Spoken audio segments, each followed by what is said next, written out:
Biglang nagkaroon ng kaunting gulo sa gitna ng bulwagan. Ang singer na dapat sanang kakanta para sa event ay nadula sa gilid ng stage, natumba at nasakta ng paa. Nagkagulo ang staff. May tumawag ng medic. Ang banda ay natigil at nagkaroon ng awkward na katahimikan sa party. At doon, tila may kung anong naisip si Jareth. Dahan-dahan itong lumapit sa gitna ng bulwagan. At saka tinuon ang tingin kay Ami na nasa may gilid. Hawak pa rin ang tray ng baso. "Why don't you try to sing for us, Miss Ami?" Malakas at malinaw na sinabi ni Jareth. Natigilan ang lahat. Si Ami ay halos mabitawan ng tray at lalong kinabahan dahil halos lahat ng mata ng tao roon ay nasa kanya na. Ako po?" Gulat niyang tanong. Tinuro pa ang kanyang sarili. Ngumiti si Jareth ng bahagya. Pero may kung anong hamon sa mga mata nito. "Yes, you. Since you've been the apple of everyone's eye since you walked in." Dagdag nito, sabay tingin sa mga bisitang halatang nakatitig nga kay Ami. "Why not prove that you're not just a pretty face?" Parang may perasong yelo na dumaan sa dibdib ni Ami. Pinag-iinitan na naman siya. Ngunit sa pagkakataong ito, hindi lang ito sa loob ng mansyon kundi sa harap ng napakarami at kilala pang mga tao. Sir, hindi po ako singer." Mahina niyang sabi. "Really?" Sagot ni Jareth. Bahagyang nakataas ang kilay. "Too bad. Singer or not, I want to hear you sing. Lahat kami dito ay gustong marinig na kumanta ka." Nagbulungan ng mga bisita. May mga napangiti. May mga na-curious. May mga napatingin kay Ami na para bang hinihintay ang kanyang sagot. Alam niyang pwede siyang tumanggi, pero utos iyon ng kanyang bilyonaryong boss. At higit pa roon, parang may kung anong humihila sa kanya palapit sa piano. Dahan-dahan siyang lumapit sa stage. Ang bawat hakbang ay parang mas mabigat kesa sa nauna. Nakita niya ang malaking piano sa gitna. Huminga siya ng malalim. Kapag hindi niya sinunod ang gusto ng boss niya, baka matanggal siya sa trabaho. Hindi maaaring mawalan siya ng trabaho, kaya kailangan niyang sundin kung ano man ang gusto nito. Para kay Papa, aniya sa kanyang sarili. Bago ka pa lang sa channel neto, ibang kwento ni Ate Jane, istorya mo, ikwento ko. Huwag kalimutang pindutin ang notification bell at subscribe button.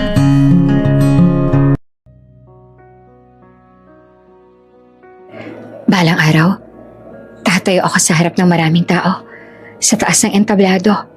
Gagawa ako ng mga kanta. Magiging kilalang singer ako.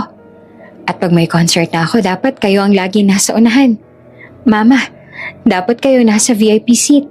Kasi syempre, kaya ko yung ginagawa para sa inyo ni Papa at sa mga kapatid ko. Iyon ang madalas sasabihin ni Ami sa mga magulang niya. Bata pa lamang siya, alam niya na kung ano ang gusto niya maging paglaki. Gusto niya na maging isang sikat na singer. Gusto niya na marinig siya ng mundo. Pangarap niya ang spotlight. So, suportahan ka namin dyan ng Papa mo, anak. Iyon naman ang madalas sabihin ng magulang niya sa kanya. Ang buong pamilya niya, mga kapatid at lalo ng magulang ay talagang full support sa kanya. "Oo nga po, ate," sabi naman ng kapatid niyang si Louie. "Sigurado po kami na ikaw ang magiging pinakamagaling na singer." Siyempre naman, nasa lahi natin ng mga talented. Ang madalas na libangan nilang pamilya ay ang pag-awit o ang pag-compose ng kanta. Masayang-masaya ang kanilang tahanan, lalo na kapag weekend at magkakasama silang pamilya. Bagaman simple at maliit lang ang bahay nila, puno iyon ng ingay at malambing na himig. Ngunit hindi naging madali ang daan sa pagtupad niya ng pangarap. Maraming mga pagsubok. Kasalukuyan sa gitna ng maingay na kalsada ng lungsod kung saan naghahalong busina ng mga sasakyan, tawanan ng mga tao at yabag ng nagmamadaling paa, may isang boses na laging nangingibabaw. Isang boses na kahit gaano kalakas ang ingay sa mundo ay kayang patahimikan ito. Si Ami Reyes iyon. Isa na siyang street singer ngayon. Isang babaeng may pangarap na minsang muntik nang tuluyang mabaon sa kahirapan pero piniling kumanta pa rin. Bata pa lamang siya, alam niya na ang gusto niya sa buhay. Gusto niyang maging isang sikat na mang-aawit. Hindi para sa kasikatan lang, kundi para sa kanyang pamilya at para na rin maipamalas niya sa mga tao ang kanyang talento. Para sa ama niyang binuhos ang lahat sa kanila. Para sa ina niyang hindi kailanman tumigil umasa at magtiwala. Para sa sarili niyang pusong puno ng musika. Pero ika nga ng lahat, hindi lahat ng pangarap ay madaling maabot. Sadyang kapag mahirap ka, ay maraming mga balakid na darating. Maraming pipigil sa pagtupad mo ng pangarap na yon. Noong naaksidente ang kanyang ama sa pagmomotorsiklo, tila biglang nagdilim ang kanilang mundo. Nagkaroon ito ng permanenteng diferensya sa paa. Hindi na ito makalakad ng maayos, hindi na makabalik sa trabaho. At sa isang iglap, ang responsibilidad ng pamilya ay napunta na sa balikat ni Ami. Kaya huminto siya sa pag-aaral. Hindi dahil ayaw niya nang mag-aral. Sa katunayan ay gustong-gusto niya na mag-aral. Isa rin kasi yan sa daan para makaahon sila sa kahirapan. At syempre, daan na rin para unti-unting matupad ang pangarap niya. Huminto siya dahil kailangan niya magtrabaho para sa kanyang pamilya. May mga kapatid siyang nag-aaral. Hindi niya naman kayang hayaan ng kanyang ina lang gumawa ng mga paraan para sa pang-araw-araw nila. At lalong hindi niya rin hahayaan na buong buhay ng kanyang ama ay magsisi at magigilty lang ito. Alam din kasi ni Ami na sobrang guilty at nalulungkot na ang kanyang ama kasi hindi na ito makapagtrabaho para sa kanila. At kapag nakita nito na sobrang nahihirapan na ang mama niya, lalo lang itong magigilty at ayaw ni Ami na mangyari yon. Kaya kumikilos din siya para hindi sobrang bigat ng lahat para sa kanyang ina. Sa araw, isa siyang waitress sa isang maliit na restaurant. Naglilinis siya ng mesa, nagdadala ng order, at ngumingiti kahit pa pagod na. Sa bawat pinggang hawak niya, dala rin niya ang pag-asa na balang araw ay hindi niya nakakailanganin na magbilang ng barya sa dulo ng shift. At tuwing weekend, ginagawa niya naman kung ano ang gusto niya. Sa isang sulok ng kalsada, hawak ang lumang mikropono at maliit na speaker, doon niya nilalabas ang totoong sarili niya. Para sa kanya ay isa pa ring entablado ang kalsada kaya patuloy siyang umaawit. Hindi man ito ang klase ng entablado na pangarap niya mula nung bata pa siya, at least malaya niya pa ring nagagawa ang gusto niya. Malaya niya pa rin na ipapamalas ang talento niya. Pag nagsimula na siyang kumanta, para bang nawawala ang lahat ng problema at ang pagod na nadarama niya. Ang mga tao ay huminto para panoorin siya. Ang iba ay napapangiti. Ang iba, lalo na ang mga may pinagdadaanan din sa buhay, ay napapaluha dahil talagang tagos sa buto ang mga kinakanta niya.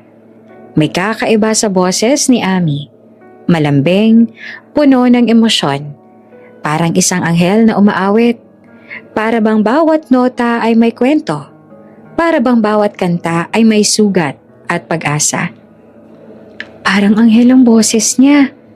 Wika ng isang babaeng manonood. Madalas ko siyang makita rito at kahit ilang beses ko na siyang nakita, napapahanga pa rin ako sa ganda ng tinig niya. Ang iba ay kinukuhanan pa siya ng video. Sayang, dapat kasi nasa malaking stage siya. Dagdag ng isa pa na nakikita ang potensyal kay Ami at nakikita rin kung gaano niyang kagusto ang ginagawa. Ang ganda pa, bagay na bagay sa mukha niyang lambing ng boses niya. Madalas siyang marinig ang mga salitang iyon sa mga tao, mga samot-saring papuri at mga panghihinayang. Kasi sa halip na mas malaking entablado, sa kalsada lang siya nagpe-perform. At oo, marami ring mga lalaking nahuhulog sa kanya. May mga nag-aalok ng date, may mga nagbibigay ng bulaklak, may mga gustong manligaw, pero palagi siyang tumatanggi. Hindi dahil sa masungit siya, kundi dahil may mas mahalaga siyang ipinaglalaban. Isang bagay na mas mahalaga pa kesa pag-ibig. Sorry, Palagi niyang sinasabi sa mga sumusubok na ligawan siya. My heart is already busy chasing a dream. Ang pangarap niyang maging singer ay hindi kailanman nawala kahit pa siya ay naglilinis ng sahig sa restaurant. Kahit pa siya ay kumakanta sa kalye para sa bariyang binibigay ng mga estranghero. At sa kabila ng lahat ng hirap, si Ami ay patuloy na kumakanta. Hindi lamang para sa pera, kundi para sa pag-asang balang araw, maririnig din siya ng tamang tao at ng buong mundo. Hindi pa rin pala natapos ang mga hamon sa buhay ni Ami sa kabila ng lahat ng hirap na pinagdaanan nila. Hindi pa rin pala tapos ang mundo na bigyan siya ng matinding problema at hamon sa buhay. Kung akala niya ay sapat na ang pagod ng buong araw sa restaurant, ang pagtayo ng matagal sa kalsada habang kumakanta o ang sunod-sunod na dagok na dumarating sa pamilya nila, o kaya naman ay ang walang katapusang utang o kung ano pa mang pagpapahirap sa kanila pero nagkamali siya. Hindi pa pala sapat ang lahat ng yon. Dahil tama nga sila, hindi natatapos ang pagsubok sa buhay. Habang sumisikat ang araw, patuloy tayong haharap sa pagsubok. Isang gabi, katatapos lang niyang kumanta sa kalsada. Masakit pa ang lalamunan niya. Nanginginig ang paa sa pagod. Pero may kaunting saya sa puso dahil medyo maganda ang kinita niya noon. Hawak niya ang maliit na bag ng barya at kaunting bills habang naglalakad pa uwi. Ngunit pagdating niya sa kanilang bahay, agad niyang naramdaman na may mali. Tahimik ang paligid, masyadong tahimik na agad na nilokob ng kaba sa kanyang dibdib. Pagpasok niya pa lang sa loob, nakita niya ang kanyang ina na nakaupo sa gilid ng mesa. Hawak ang cellphone. Nanginginig ang mga kamay. Pagtingin pa lamang niya sa mukha nito, alam na agad ni Ami na may nangyari. Ma, mahinang tawag niya. Napatingala ang ina. At agad na tumulo ang luha nito. Ang papa mo, lumalala na ang sakit ng paa niya. Sinugod siya namin sa ospital kanina. Hindi na raw niya kinaya ang sakit. Bumalik lang ako dito para kumuha ng mga gamit niya. Parang may sumabog sa dibdib ni Ami. Hindi na siya nagtanong pa. Kinuha niya agad ang kanyang bag at sumunod sa kanyang ina patungong ospital. Sa loob ng tricycle, tahimik silang dalawa. Pero ang katahimikan ay puno ng takot. Pagdating nila sa ospital, nadatna nila ang ama ni Ami na nakahiga sa kama. Maputla ang mukha, pinipigilan ng daing sa sakit. Nakakabit dito ang tubo at dextrose.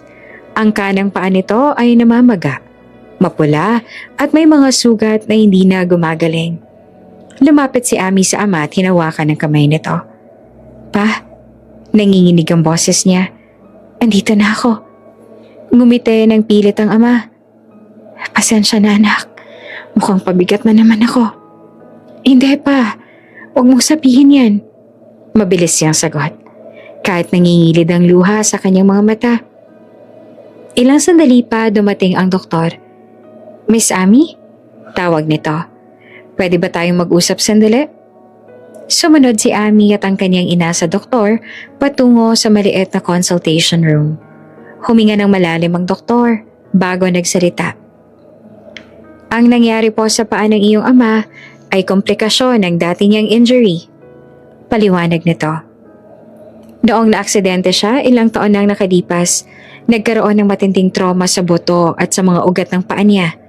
Kahit na gumaling ang balat at mga kalamnan sa labas, ang loob lalo na ang mga buto at blood vessels ay hindi na bumalik sa normal. Nagpakita ito ng x-ray at ilang scan.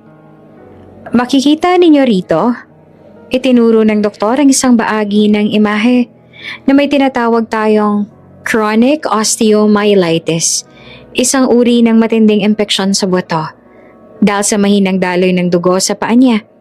Hindi na kayang labanan ng katawan ng impeksyon. Unti-unti nitong sinisira ang buto at mga nakapaligid na tissue. Napahawak si Ami sa bibig niya. Kung hindi ito maaagapan, patuloy pa ng doktor, ang impeksyon ay maaaring kumalat pa. Maaaring mamatay ang mga tissue at sa pinakamasamang kaso, magdudulot ito ng sepsis. Isang mapanganib na konduksyon kung saan kumakalat ang impeksyon sa buong katawan. At anong ibig sabihin niyan, Doc? Nanginginig ang tinig na tanong ng kanyang ina. Huminga ng malalim ang doktor. May posibilidad po na kailangan naming putulin ang paa niya kung tuluyang masira ang mga tissue at kumalat ang impeksyon. Ngunit may isa pa namang opsyon. Napatingin si Ami sa doktor, kumakapit sa bawat salita. Meron po tayong chance na iligtas ang paa niya, sabi ng doktor. Pero kakailanganin ng malaking operasyon. Tatanggalin ang mga infected na bahagi ng buto, lilinisin ang sugat at lalagyan ng espesyal na graft o implant para suportahan ang paa. Kakailanganin din ng matagal-tagal na gamutan at antibiotics. Tapos, magkano po ang lahat? Nanginginig na tanong ni Ami.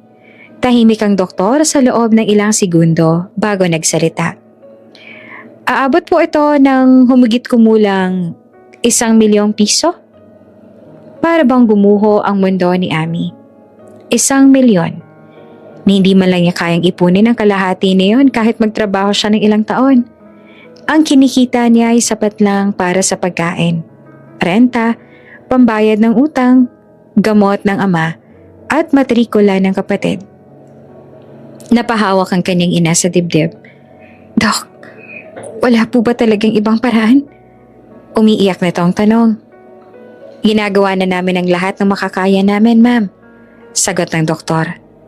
Malungkot ang boses, pero kung gusto nating bigyan ng pagkakataon ng paa ng inyong ama na gumaling, eto po ang tanging paraan. Nang bumalik sila sa kwarto ng ama, halos hindi naman makatingin si Ami dito. Paano niya sasabihin? Paano niya ipapaliwanag na ang kaligtasan ng paa nito ay may katumpas na halagang halos imposibleng makuha? Umiiyak ang kanyang ina sa gilid ng kama. Hindi ko alam kung saan tayo kukuha ng ganong pera. Bulong nito. Tumingin si Ami sa kanyang ama. Kahit sa gitna ng sakit, ngumiti pa rin ito sa kanya. Ami, kung hindi kaya, wag na lang. Ayoko maging pabigat sa inyo. Biglang tumayo si Ami. Hindi dahil galit siya, kundi dahil may biglang apoy na nagliyab sa kanyang puso. Hindi pa, matatag niyang sabi. Hindi ka pabigat. Ikaw ang dahilan kung bakit kami lumalaban araw-araw. Lumapit siya sa kanyang ina at hinawakan ng kamay nito. Ma, mariing sabi niya. Ako nang bahala. Gagawin ko ang lahat. Kakanta ako, magtatrabaho ako, hahanap ako ng ibang paraan. Mabubuo natin ang 1,000,000 na yan. Hindi puputulin ang paa ni Papa. Ako ang bahala. Napatingin sa kanya ang kanyang ina. Puno ng takot at pag-asa. Kahit anong mangyari, dugtong ni Ami. Hindi ko hahayaang mawala ng paa si Papa. Hindi ko hahayaang talunin tayo ng kahirapan. Sa loob ng ospital na iyon, sa gitna ng amoy ng gamot at tunog ng mga makina, gumawa si Ami ng isang pangako. Isang pangakong babaguhin ang takbo ng kaniyang buhay. At hindi niya alam na ang pangakong iyon ang magdadala sa kanya sa pinakamalaking pagsubok at sa pinakamalaking himala ng kaniyang buhay. Tahimik ang kwarto sa ospital. Tanging tunog ng makina at mahinang paghinga ng ama ni Ami ang maririnig. Nakaupo si Ami sa tabi ng kama nito. Hawak ang kamay ng ama. Habang ang kanyang ina naman ay nasa kabilang gilid. Pinipilit pigilan ang luha. Biglang nagsalita ang ama. Ami, Tess, mahina pero malinaw ang boses nito. May gusto akong sabihin sa inyo. Nagkatinginan silang mag-ina bago sabay na tumingin dito. Alam ko kung gaano kamahal ang gamutan ko. Patuloy nito. 1,000,000? Hindi biro yun. At ayokong isugal ninyo ang buong buhay ninyo para sa akin. Kung maputulan man ako ng paa, ayos lang. Pero kahit pilit itong pinatatatag ang boses, nakikita ni Ami ang lungkot sa mga mata nito. Kita niya ang takot at higit sa lahat, ang panghihinayang. Pa, nanginginig na sabi ni Amy. Matagal na akong nagmomotor. Dugtong ng ama. Iyon ang buhay ko. Iyon ang trabaho ko noon. Iyon ang kalayaan ko. Pero kung kailangan kong bitawan yun para hindi kayo mahirapan, handa akong gawin. Masakit iyon marinig. Dahil alam nilang lahat, kahit hindi nito aminin, durog na durog ang puso ng ama niya sa ideya na hindi na ito makakapagmaneho. Hindi na makakatayo ng maayos. Hindi na magiging katulad ng dati. Lumapit si Amy sa ama at mariing hinawakan ang kamay nito. Hindi mo kailangang isuko ang paa mo pa. Puno ng determinasyon na sabi niya, kaming pamilya mo. Trabaho naming lumaban para sa'yo. Amy anak, bulong ng ama. Ayaw na ng papa na maging pabigat sa inyo. Ayoko na ng dagdag pang problema ng pamilya natin. Hindi ka pabigat pa. Get niya. Hindi mo dinadagdagan ng problema natin. Huwag mong isipin yan. Ikaw ang dahilan kung bakit kami lumalakas. Napapikit ang ama at isang luhang pumatak mula sa gilid ng mata nito. Madami na kayong pasan. Mahina nitong sabi. Ayoko nang madagdagan pa. Ngumiti si Amy kahit na umiiyak na rin siya. Kung may dinadalaman kami pa, sabi niya, mas magaan yon pag alam namin kasama ka rin namin at alam namin na masaya ka. Hindi na muling nagsalita ang ama. Nangilid na lamang ang luha sa mga mata nito. Pag-uwi ni Amy galing sa ospital, mas ramdam niya ang bigat ng mundo sa kanyang balikat. Pero wala siyang oras para maglugmok. Kailangan niyang kumilos. Kinabukasan, pumasok siya sa kanyang trabaho bilang waitress. Pilit na tinatago ang pagod at takot sa kanyang mga mata. Kahit nanginginig ang kamay niya habang nagsasali ng tubig at nagdadala ng plato, pinilit niyang ngumiti sa mga customer. Dahil bawat tip, bawat sahod, kahit gaano pa kaliit ay mahalaga. Hanggang sa tinawag siya ng kanyang boss. Amy, malamig ang boses nito. Pwede ka bang pumunta sa opisina ko? Parang may kumurot sa sikmura niya. Kinakabahan siya at hindi rin maganda ang kutob niya. Parang may hindi na naman magandang mangyayari. Sumunod siya, pilit na pinapakalma ang sarili. Pagpasok sa opisina, seryoso ang mukha ng boss niya.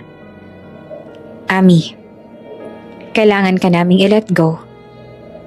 Parang may bumagsak na bato sa dibdib niya nang sabihin iyon ng boss niya nang wala man lang paligoy-ligoy. Ano po? Halos pabulong niyang tanong. Magbabawas kami ng empleyado. Paliwanag nito. At ikaw ang napili. Bakit po ako? Agad niyang tanong. Nanginginig ang boses. May nagawa po ba akong mali? Wala. Magaling ka naman sa trabaho. Sagot ng boss niya. Pero kailangan naming magbawas at ikaw ang nasa listahan. Nanlamig ang buong katawan ni Amy. Sir, pakiusap. Nagmakaawa siya. Hindi po ako pwedeng mawalan ng trabaho ngayon. Nasa ospital po ang tatay ko. Kailangan namin ng pera para sa gamutan niya. Nadurog halos ang puso niya sa bawat salitang binibitawan. Gagawin ko po ang lahat. Mag-overtime po ako. Tatanggap ako kahit ng anong shift. Ngunit umiling ang boss niya. Pasensya na, Amy. Desisyon na ito ng management. Please? Umiiyak na nanginginig na ng tuluyan ang boses niya. Isang pagkakataon lang po. Ngunit matigas ang sagot. Pasensya na. Napagdesisyon na ng management ang tungkol dito. At sa isang iglap, nawala ang isa sa huling sandigan niya.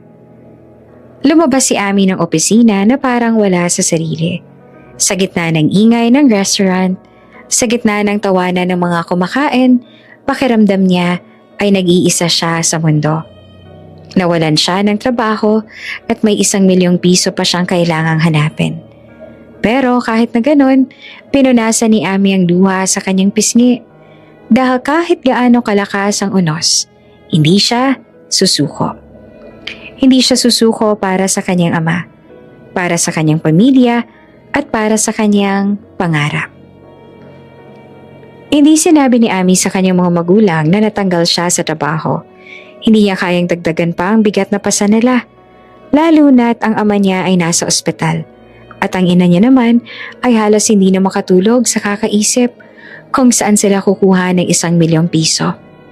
Kaya nung dumating ang weekend gaya ng dati, bitbit niya ang maliit na speaker, lumabas siya sa kalsada upang kumanta. Pero iba na ang araw na yon. Habang umaawit siya sa gilid ng bangketa, ramdam niya ang lamig ng hangin at ang bigat sa kanyang dibdib. Dati, pag kumakanta siya, parang nawawala ang lahat ng problema. Para bang ang boses niya ang nagiging pakpak niya upang makalipad palayo sa hirap ng mundo. Ngayon, hindi na. Nariyan pa rin ang ganda ng kanyang boses, malinaw, malambing, parang himig ng isang anghel. Pero ang kanyang mga mata, hindi na kumikislap. Sa bawat linya ng kanta, may kasamang sakit. Sa bawat nota, may kasamang takot at matinding lungkot. May ilang dumadaan na humihinto pa rin, humahanga sa ganda ng kanyang tinig. May mga nagulog ng barya at papel sa maliit niyang kahon. Ngunit hindi niya alam na ang babaeng nasa harap niya ay parang unti-unti nang nauubos sa loob. Matapos ang huling kanta, napaupo si Ami sa gilid ng bangketa. Hawak ang mikropono na para bang iyon na lamang ang kaniyang sandigan. Lumapit sa kanya ang isa sa mga kaibigan niyang street performer. Ami, mahinang tawag na to sa kanya. Anong nangyari sa'yo? Ba't parang ang lungkot-lungkot mo ngayon? Hindi naman ganyan ang tingin mo dati kapag kumakanta ka. Napayoko si Ami. Matagal siyang nanahimik bago tuluyang bumigay ang kanyang puso. May sakit ang tatay ko. Mahinang sabi niya. Lumalala na. May posibilidad daw na maputulan siya ng paa kung hindi namin mababayaran ng gamutan. 1,000,000 ang kailangan. Nanlaki ang mata ng kaibigan niya. At natanggal pa ako sa trabaho kahapon. Dagdag niya na halos pabulong na. Hindi ko na sinabi sa mama ko. Hindi ko nga alam kung saan ako kukuha ng pera. Parang biglang bumagsak ang mundo sa paligid niya. Tahimik na nakinig ang kaibigan niya bago dahan-dahang nagsalita. Ami, may alam akong trabaho. Napatingin siya dito. Sa pinapasukan ng mama ko. Paliwanag nito, mayaman ang pamilya. Naghahanap sila ngayon ng bagong kasambahay. Kung gusto mo, pwede kitang i-recommend. Saglit na natigilan si Ami. Kasambahay. Hindi iyon madaling trabaho. Alam niya hindi iyon katulad ng pagiging waitress o street singer. Pero sa puntong yon wala na siyang karapatang maging mapili. Kahit ano, agad niyang sagot. Kahit anong trabaho gagawin ko, kailangan ko lang ng pera para sa tatay ko. Ngumiti ang kaibigan niya. Sasabihin ko kay mama ha, tutulungan ka naming makapasok. Maraming salamat.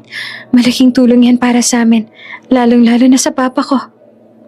Sa unang pagkakataon matapos ang ilang araw, nakaramdam si Ami ng kaunting liwanag at hindi nagtagal, sa tulong ng ina ng kanyang kaibigan, natanggap siya bilang kasambahay sa isang napakayamang pamilya.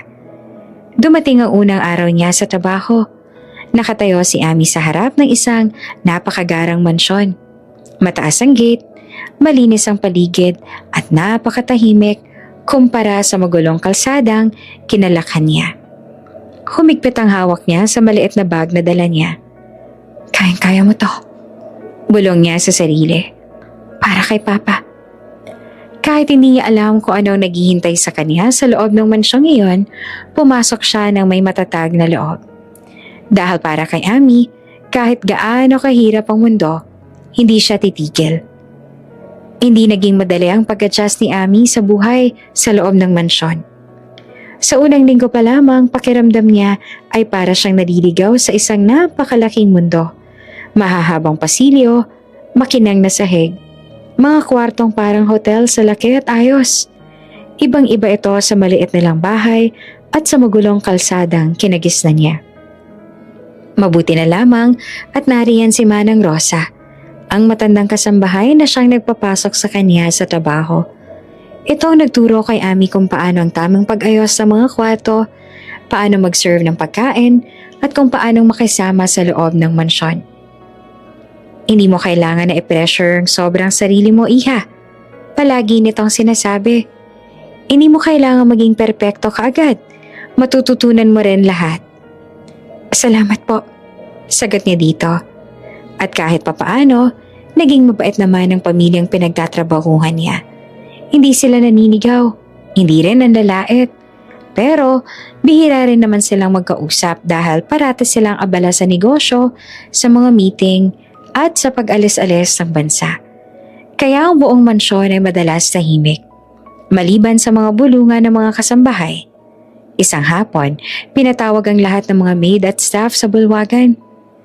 "Makinig kayo," sabi ng headmaid. "Pauwi na ang anak ng amo natin mula sa ibang bansa.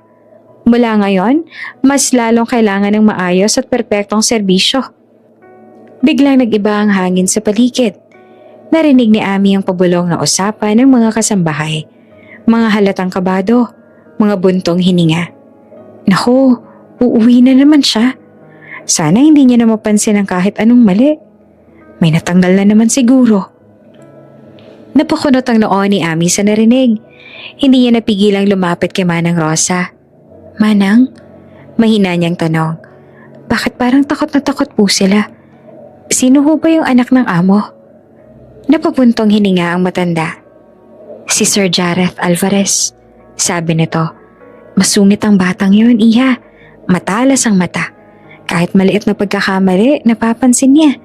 At kapag may hindi siya nagustuhan, hindi siya nagdadalawang isip na magtanggal ng tao." Nanlaki ang mata ni Ami. "Ganon? Talaga po?" "Oo." Tumango si Manang Rosa. "Marami na ngang natanggal doon dahil sa maliit na pagkukulang eh." Parang biglang bumigat ang dibdib ni Ami. Paano kung mapansin ito ang kahit kaunting pagkakamali niya? Paano kung matanggal na naman siya sa trabaho? Hindi niya na alam kung saan siya pupunta kapag na nangyari iyon. Hindi niya kayang mawalan ulit ng kita, lalo na ngayon nakasalalay ang buhay ng kanyang ama. "Manang," nag-aalala niyang sabi, paano kung matanggal ako?" Ngumiti lamang ng banayad si Manang Rosa at tinawakan ng kamay niya. Kung magaling ka naman sa trabaho mo, iha," sabi nito. "Wala kang dapat ikatakot. Gawin mo lang ang lahat ng maayos at buong puso. Di ka naman tatanggalin kung wala kang ginagawang mali." Tumango si Ami, kahit hindi pa rin mawala ang kaba sa kanyang dibdib. Sa loob-loob niya, ipinangako niya sa sarili, hindi siya pwedeng magkamali. Hindi siya pwedeng sumuko dahil ang bawat araw na nandito siya ay isa na ring hakbang papalapit sa pagaling ng ama niya. Patapos sabihin na uuwi na nga si Jareth, naging abala na ang buong mansyon. Nagpupunas ng sahig ang mga kasambahay, pinapakinis ang mga salamin, pinapalitan ang mga kortina, at inaayos ang bawat sulok na para bang may paparating na hari. Sa totoo lang, parang gano'n na nga ang pakiramdam dahil uuwi ay anak ng amo, ang taong kinatatakutan ng lahat. Si Ami ay tahimik lang na gumagawa ng kanyang trabaho. Pero kahit pilit niyang pinapakalma ang sarili, hindi pa rin niya mapigilan ang kaba sa dibdib niya. Hanggang sa dumating na ang araw ng pag-uwi ni Jareth. Nang dumating ang sasakyan nito sa harap ng mansyon, halos lahat ng kasambahay ay huminto sa kanilang ginagawa. At nang bumukas ang pinto ng itim na luxury car, huminto ang oras. Isang binata ang bumaba. Matangkad, matikas ang tindig. May makapal at maayos na kilay. Mga matang malamig at may magandang kulay. Ilong na matangos na tila inukit. Ang panga nito ay matalim, parang hinulma ng isang eskultor, at ang labi naman bahagyang seryoso, bahagyang arogante. Ang buhok nito ay neatly styled, nagbibigay dito ng itsurang parang artista sa pelikula o masigit pa. Napakagwapo pala talaga ng binata. Pero bago pa siya tuluyang ma-starstruck, nakita niya na ang kabilang mukha nito. Sa unang hakbang pa lamang ng binata sa loob ng mansyon, nagbago na ang aura. Bakit hindi maayos-ayos tong vase? Malamig nitong tanong. Napayo ko agad ang isang kasambahay. Sorry po sir, aayusin ko po agad. Hindi ko kailangan ng sorry. Kailangan ko ng maayos sa trabaho. Putol nito sa matalim na boses. Isa pang kasambahay ang napagalitan dahil sa isang kortinang hindi raw pantay. Isa pa dahil sa alikabok sa mesa. Tahimik lamang ang buong mansyon. Walang nangahas, sumagot. Nagtaka naman si Ami kung bakit gano'n na lang ka-obsess ang binata sa kalinisan at pagiging maayos ang lahat ng bagay. Ganon pa man ay hindi niya na iyon kanasyon pa. Hanggang sa... Ami, tawag ng headmaid. Ikaw na nga magdala ng kape kay sir? Napatango si Ami at agad na kumuha ng tray. Nanginginig ang kamay niya habang naglalakad patungo sa opisina ng binata. Pagpasok niya, nakita niya ito nakaupo sa malaking mesa. Seryosong tumitingin sa laptop. Inilapag ni Ami ang tasa sa mesa. Anong klaseng kape to? Mariin na tanong nito. Hindi malang tumingin sa kanya. Brewed coffee po, sir. Sagot ni Ami. Biglang tumaas ang kilay ng binata at matalim siyang tiningnan. Hindi yan ang gusto ko. Naguguluhan na napatingin dito si Ami. Pero sir, hindi po ninyo sinabi ko anong klaseng kape. Pagalit na tumayo ang binata. Hindi ko trabaho ang ipaliwanag sa inyo ng gusto ko. Malamig nitong sabi. Trabaho mo ang malaman. Nanikip ang dibdib ni Ami at bago pa niya napigilan ang sarili, nasabi niya na. Wala po kayong karapatang sigawan ako. Mariin niyang sabi. Hindi niyo naman po nilinaw kung anong klase ng kape ang dadaling ko sa inyo. Biglang nanahimik ang buong opisina. Natigilan ng binata. Dahan-dahan itong lumingon kay Ami at sa unang pagkakataon, tila may interes sa mga mata nito. Naglakad ito palapit sa kanya. Pinagtataasan mo ba ako ng boses? Mababa ngunit mapanganib nitong tanong. Para namang binuhusan ng malamig na tubig si Ami. Hindi po sir. Mabilis siyang sagot. Ngumiti ang binata, isang ngiting hindi umaabot sa mata. Tila nang uuyam pa. I heard it right. Sabi nito. May CCTV sa opisina kong to. Gusto mo bang i-play natin ang video para makita natin kung talagang hindi mo ako sinagot at pinagtaasan ng boses? Namutla ang mukha ni Ami. Hindi po. Sorry po sir. Mabilis siyang tinama ang sarili habang yumuyo ko. Humihingi po ako ng paumanhin. Lumakad ito pabalik sa mesa. Ang ayoko sa lahat, malamig nitong sabi, ay ang pinagtataasan ako ng boses at ang sinasagot ako. Yumuko lalo si Ami. Opo sir, pasensya na po.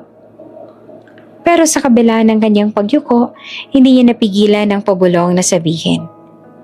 Kasalanan mo naman hindi mo nilinaw kung anong gusto mo. Napataas kilay ang binata na naririnig pa rin ito. At sa unang pagkakataon, sa halip ng galit, isang bahagyang ngiti ang sumilay sa labi nito. Interesting, bulong nito sa sarili. Kung inakala ni Ami na magtatapos na ang lahat sa araw na sinagot niya si Jareth, nagkakamali siya. Sa halip na matanggal sa trabaho, lalo na pa siyang napunta sa ilalim ng radar nito. Mula umaga hanggang gabi, halos hindi na siya pinapatahimik ng binata. Ami, dalhin mo nga to sa opisina ko. Mariin itong utos, kaya aligagana naman siyang sinod iyon. Noong nagawa niya ang utos nito, muli siya nitong ipapatawag. Ami, nasaan ang kontrata na pinapakuha ko? At syempre, madaling-madali naman siya na sundin ang utos nito. Ami, bakit hindi pa dumarating ang folder na yon? Kunin mo nga yan ngayon din. Sabihin mong kailangan ko yan ngayon. Minsan, pakiramdam niya, hindi na siya kasambahay. Parang personal assistant na siya ni Jareth. Kahit pa ang ibang mga kasambahay ay nagtataka kung bakit siya na lang ang laging inuutusan ng binata at para bang pinagdidiskartehan din ito. At kahit gaano siyang kabait, kasipag o kamasunurin, laging parang may kulang sa paningin ng binata. Isang araw, habang pinapakuha siya ng sandamakmak na papeles sa study room, napaupo si Amy saglit sa gilid ng mesa. Hinihingal. Grabe naman to, bulong niya. Para akong pinapatakbo sa marathon araw-araw ah. Pisit na lalaking yan. Ano kayong problema niya sa akin? Dahil lang sa kape naging ganito siya? Tch, walang puso. Habang inaayos niya ang mga documents, napansin niya ang mga nakasulat sa mga ito. Starlight Entertainment, Artist Contracts, Album Productions, World Tour Proposals. Napakorap siya. Hindi siya makapaniwala sa nakita. Entertainment? Binuklat niya ang isa. Mga pangalan ng sikat na singers, mga artista, mga international contracts. Si Jareth ang nagmamanage ng mga ganito? Doon niya na-realize, si Jareth Alvarez ay hindi isang basta-bastang tao. Hindi lamang mayaman dahil sa magulang. Isa itong kilalang malaking producer. Isang kilalang tao na humahawak sa mundo ng mga bituin. Bumilis ang tibok ng puso ni Amy. Kung producer ito, kung ito ang nagde-decide kung sino ang sisikat, napahigpit ang hawak niya sa folder. Ibig sabihin, hawak nito ang mundong matagal niya ng pinapangarap. Pero kasabay ng paghanga, mapansin niyo rin ang isa pang bagay. Sa gilid ng folder, may nakalagay. Medical file, Jareth Alvarez. Diagnosis, Obsessive-compulsive disorder. Hindi niya sinadyang mabasa, pero nang makita niya ang mga detalye, compulsive need for order, anxiety when things are not aligned, intense comfort with mistakes or unpredictability. Dahan-dahan niyang ibinaba ang papel. So, iyan pala. Kaya pala napakaliit na mali ay nagiging malaking problema para sa binata. Kaya pala kahit isang baso na mali ang pwesto o isang kortinang hindi pantay-pantay ay para bang mundo na ang kumuho para sa kanya. Hindi pala dahil masama ang ugali nito. May dahilan pala ang pagiging mahigpit ng binata. Habang iniisip niya iyon, biglang bumukas ang pinto. Amy! Malamig na boses ni Jareth. Nasaan ang files? Mabilis siyang tumayo. Narito na po, sir. Inabot niya ang folder. Saglit itong napatingin sa kanya. Late ka na ng 3 minuto. Napayuko siya. Pasensya na po. Pero sa loob-loob niya, iba na ang nararamdaman. Hindi na lang takot. Hindi na lang inis. May kaunting pag-unawa. Lumipas ang ilang linggo at patuloy na gano'n ang nangyayari. Tahimik ang pasilyo, habang bitbit ni Amy ang tray ng kape papunta sa opisina ni Jareth. Pero matapos niyang malaman kung anong kondisyon ng binata, nagkaroon siya ng kaunting pag-unawa dito. Kabado ang dibdib niya at hindi niya alam kung anong mood ng amo niya ngayon. Kumatok siya ng 3 beses sa pintuan pero walang sumagot. Kaya dahan-dahan tinulak niya ito pabukas. Agad din siyang napatigil. Naroon si Jareth. Nakatayo sa gitna ng opisina, hawak ang cellphone at may kinakausap. Nakatungo ito ng bahagya, ngunit ramdam ang rinig sa boses nito, ang galit. Are you kidding me? Singal ni Jareth sa telepono. I told you to send me the revised contract yesterday. Yesterday! Tahimik na ipinasok ni Amy ang tray at dahan-dahang ipinatong ang kape sa lamesa. Takot na baka makagawa ng kahit kaunting ingay. Do you have any idea how much money we're losing every minute? Hindi pwedeng ganito ang trabaho ninyo. Kung hindi niya kaya, papalitan ko kayo. Napakorap si Amy. Hindi pa niya kailanman nakita si Jareth na ganito. Hindi lang masungit, kundi galit pa galit. Fix it! I don't care how. I want it on my desk in an hour. Malamig na utos nito bago ibinaba ang tawag. Naging tahimik ang buong silid. Si Amy naman ay nakatayo na rin sa gilid ng lamesa. Hindi gumagalaw. Takot siyang baka kapag umalis siya ng basta-basta ay magalit pa ito. Lumiyon si Jareth at saka nito napansin ng dalaga. "Why are you still standing there?" Tanong niya. Bahagyang nakakunot ang noo. Nerbyos si Ami. Sir, pinapatanong po ni Manang kung ano raw po ang gusto ninyong ulam mamaya for dinner. Napabuntong hininga si Jareth. "Tell her grilled salmon and vegetable soup. No onions." "Opo, sir." Pero hindi pa rin umalis si Ami. Napatingin muli sa kanya si Jareth. "Is there something else?" Tanong nito. Bahagyang iritable pa rin ang tono. Napayuko si Ami. May ipag-uutos pa po ba kayo?" Saglit siyang tinitigan ng binata. Para bang nagtataka kung bakit parang takot ang dalaga. "Wala na," malamig na sagot nito. "You can go." Mabilis na yumuko si Ami. "Opo, sir." At dali-dali siyang lumabas ng opisina. Habang naglalakad siya sa pasilyo, hindi pa rin nawala sa isip niya ang itsura ni Jareth kanina. Ang galit sa mga mata nito, ang tensyon sa boses, at sa kauna-unahang pagkakataon, hindi lang niya nakita ang isang masungit na amo.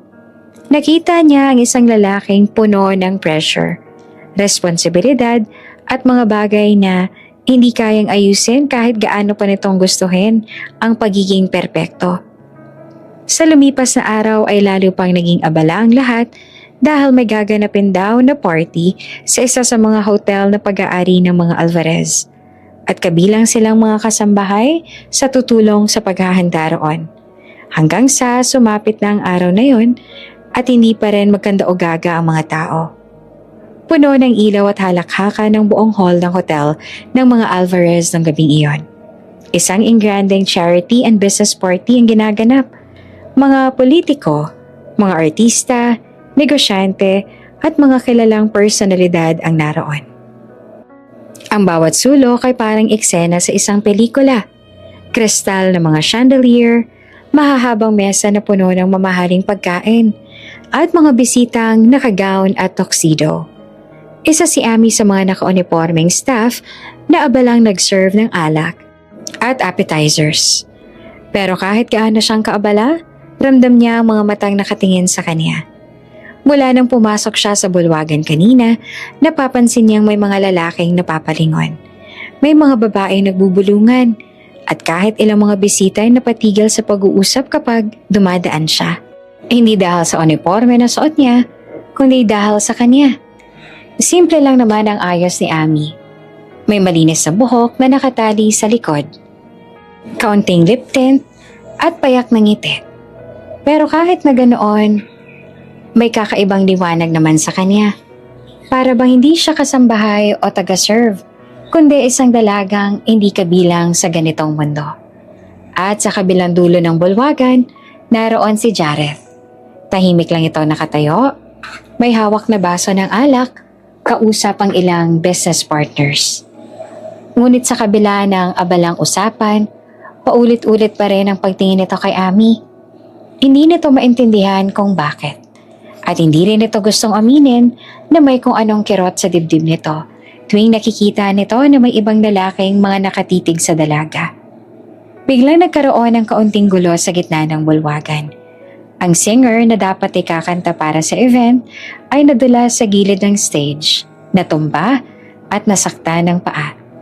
Nagkagulo ang staff. May tumawag ng medic. Ang banda ay natigil. Nagkaroon ng awkward na katahimikan sa party. At doon, tila may kung anong naisip si Jareth. Dahan-dahan itong lumapit sa gitna ng bulwagan at saka itinuon ang tingin kay Ami na nasa gilid, hawak pa rin ang tray ng baso. "Why don't you try to sing for us, Miss Ami?" Malakas at malinaw na sabi ni Jareth. Natigilan ang lahat. Si Ami ay halos mabitawan ng tray at lalong kinabahan dahil halos lahat ng mata ng tao roon ay nasa kanya na. Ako po?" Gulat niyang tanong, tinuro pa ang kanyang sarili. Ngumiti si Jareth ng bahagya, pero may kung anong hamon sa mga mata nito. "Yes, you. Since you've been the apple of everyone's eye since you walked in. Dagdag nito, sabay tingin sa mga bisitang halatang nakatitig nga kay Ami. Why not prove that you're not just a pretty face? Parang may perasong yelo na dumaan sa dibdib ni Ami. Pinag-iinitan na naman siya. Ngunit sa pagkakataong ito, hindi lang ito sa loob ng mansyon kundi sa harap ng napakarami at kilala pang mga tao. Sir, hindi po ako singer. Mahina niyang sabi. Really? Sagot ni Jareth. Bahagyang nakataas ang kilay. Too bad. Singer or not, I want to hear you sing. Lahat kami dito ay gustong marinig kang kumanta. Nagbulungan ang mga bisita. May mga napangiti.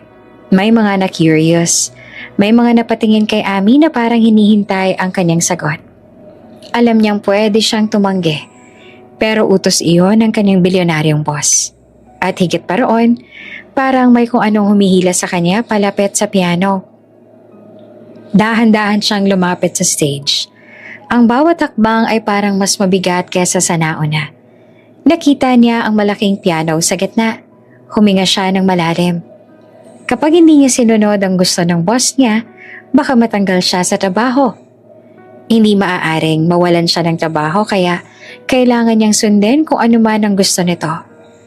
Para kay Papa. Aniya sa kanyang sarili. At nang ipataw niya mga daliri sa piano keys, biglang naglaho ang ingay ng bulwagan. Nang tumunog ang unang nota, parang may kung anong nagbukas sa loob niya. At nang magsimula siyang umawit, isang boses na malinaw, mainit at puno ng damdamin ang pumuno sa buong bulwagan. Hindi yon pilit. Napakalambing na para bang hinahaplos ang puso ng mga nakikinig dito. Isang tinig na parang nagkukwento ng lahat ng pangarap, sakit at pag-asa na matagal nang kinikimkim ni Ami. Ang mga bisita ay isa-isang natahimik. May mga basong natigil sa ere. Natutulala sila. May mga usapan pang naputol. May mga mata ring dahan-dahang naglakbay patungo sa stage. Si Ami nakapikit habang kumakanta. Parang nakalimutan niya ang lahat. Ang lugar kung nasaan siya ngayon, ang mga mayayaman at kilalang tao na siya ang pinapanood. Ang mga ilaw na para bang naging spotlight niya. At ang nasa isip niya lang ay ang musika na inaawit. At sa gitna ng bulwagan, si Jareth ay tuluyang napako sa kinatatayuan nito. Hindi nito namalayan na ibinabana nito ang baso sa kamay. Hindi nito namalayan na tumigil na ang mundo. Ang naririnig lang nito ay ang tinig ni Ami. At sa sandaling iyon, hindi nito nakita ang isang kasambahay. Nakita nito ang isang bituin. Isang bituing hindi nito inaasahang sisikat. Pagkatapos ng huling nota ni Ami, parang huminto ang oras. 1 segundo, 2, at saka sumabog ang buong bulwagan sa malakas na palakpakan. Bravo! So beautiful! Amazing voice! Ang mga bisita ay tumayo pang ilan. May mga napanganga. May mga halatang hindi makapaniwala sa narinig nila. Si Ami ay nakatayo pa rin sa tabi ng piano. Hawak ang laylayan ng suot niyang uniforme. Nanginginig ang mga daliri. Hindi dahil sa takot, kundi dahil sa biglang bugso ng emosyon. Hindi niya na inakalang maririnig ng ganito ang mga tao ang kanyang boses. Isang boses na madalas ay sakali lang umaalingaw-ngaw. Sa gitna ng ingay ng sasakyan at yabag ng mga nagmamadali, ngayon naririnig nito ang mga taong may kapangyarihan, pera at impluwensya. At sa gitna ng lahat ng iyon, si Jareth ay hindi pa rin gumagalaw. Nakatitig lang ito kay Ami. Parang unang beses nitong nakita ang dalaga.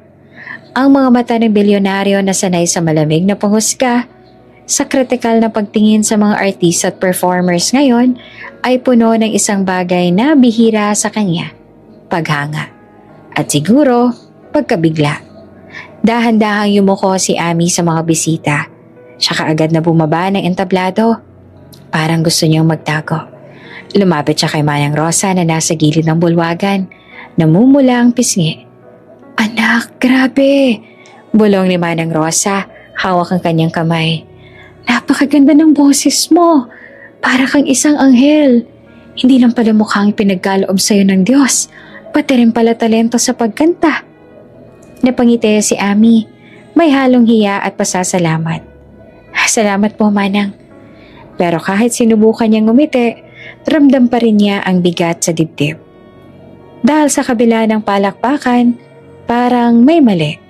Ang pag-awit niya ay hindi naging sariling desisyon. Hindi iyon alay, isa iyong utos. At ang mga mata ng mga taong nakatingin sa kanya ngayon ay parang hinuhubaran siya. Hindi bilang tao, kundi bilang isang bagong tuklas na talento. Parang isang bagay, isang aliwan, at iyon ang masakit. Tahimik siyang humakbang palayo. Palabas ang bulwagan, hindi na pinapansin ang mga bulong at sulyap ng mga bisita. Kailangan niya ng hangin, ng katahimikan. Nagsandaling hindi siya titingnan, pero hindi niya alam. May isang pares sa mga mata ang sumusunod sa kanya. Lumabas siya sa mahabang pasilyo, patungo sa maliit na garden sa gilid. Tahimik doon, tanging mga ilaw at mga halaman ang nandoon. Huminga siya ng malalim. Doon niya lang naramdaman ang panginginig ng kanyang katawan. Running away after stealing the spotlight? Napatigil si Ami. Kilalang kilala niya ang boses. Paglingon niya ay nandoon si Jareth. Nakatayo sa ilalim ng ilaw ng garden lamp. Ang mga matay kumikislap sa kakaibang paraan. Sir, mahina niyang sabi. Lumapit ito sa kanya. Mabagal at kalmado. Parang isang leon na papalapit sa isang osa. Maganda ang boses mo.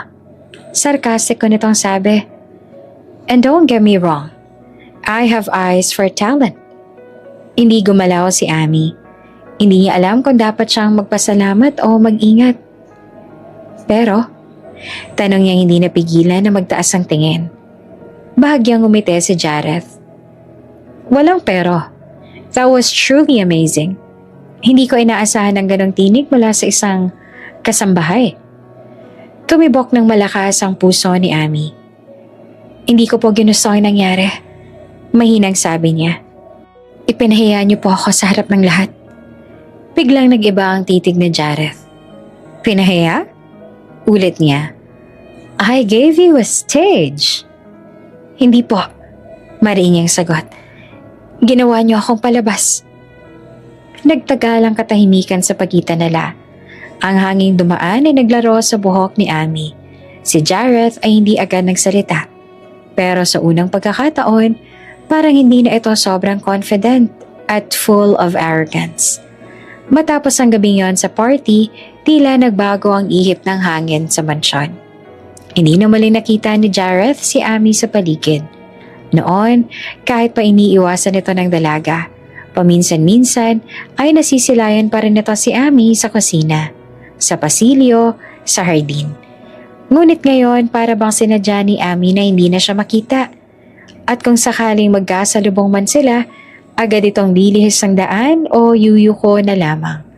At sa unang pagkakataon, si Jareth ang nakaramdam ng inis. Isang kakaibang pagkainis. Hindi dahil hindi siya sinusunod, kundi dahil hindi siya pinapansin. Sa bawat pagkakataong sisilip si Jareth sa kusina, wala si Ami. Sa bawat pagkakataong tatawag siya ng kasambahay, ibang tao ang dumarating. Hanggang sa isang umaga, nasaan si Ami? Tanong ni Jareth sa isang maid. Nagkibit balikat ito. Hindi ko po alam, sir. Mas lalong kumunot ang noon ni Jareth. Sa wakas, nadatnan niya si Manang Rosa sa may hardin. Nagdidilig ng mga halaman. Manang? Tawag niya. Lumingon ang matanda. Opo, Sir Jareth. Where's Ami? Napabuntong hininga si Manang Rosa. Day off po niya ngayon, sir. Day off? Ulit ni Jareth. She didn't tell me. Hindi naman po siya kailangan magpaalam sa inyo sa personal na dahilan. Mahinahong sagot ng matanda. Saglit na natigilan si Jareth at saka muling nagtanong. Saan siya pumunta? Bumisita po sa pamilya niya, sir. Sagot ni Manang Rosa. Where? Sa ospital po. Parang may humaplos na malamig sa dibdib ni Jareth. Ospital? Why? Napatingin si Manang Rosa sa kanya. Parang nag-aalangan.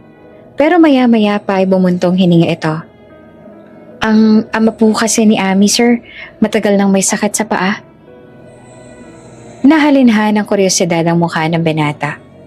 What kind of sickness? Naaksidente po siya ilang taon na nakalipas. Nabangga po sa motorsiklo. Akala nila magaling na. Pero lumala ang kondisyon eh. Ngayon po, sabi ng doktor, baka maputulan na siya ng paa kung hindi maagapan. Tumahimik si Jareth. Magkano naman daw ang kailangan? Tanong niya. Malaki po sir eh. Sagot ni Manang Rosa. Halos 1 milyon daw po para maipagkamot ang paa ng ama niya. Kaya nga po si Ami, ginagawa niya lahat para sa pamilya niya. Alam niyo po ba sir, pangarap naman talaga ni Ami maging isang sikat na singer. Bata pa lang siya, kumakanta na siya. Sa kwento niya sa akin tungkol sa pangarap niya yun. Pero sinantabi niya ang lahat ng yun para sa ama at mga kapatid niya. Napatigil ang paghinga ni Jareth. So, that's why. Bulong niya. Opo, yun pong dahilan. Kaya nagsusumikap siya. Dagdag ni Manang Rosa. At kahit pagod, kahit nasasaktan, o kaya naman ay napapahiya na kahit wala naman siyang maling nagawa, hindi siya sumusuko para sa pamilya niya. Saglit na tumahimik ang paligid, si Jareth ay nakatayo lamang roon para bang biglang tinamaan ng katotohanan na hindi niya kailanman inalam. Ang babaeng inutusan niya, ang babaeng pinahiya niya sa harap ng lahat, isa palang taong nagdadala ng napakabigat na mundo sa kanyang balikat. Manang, marahang sabi ni Jareth. Why don't you tell anyone?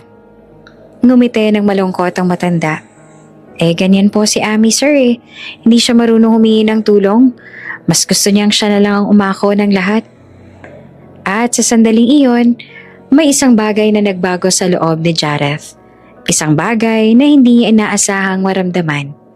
Pagsisisi.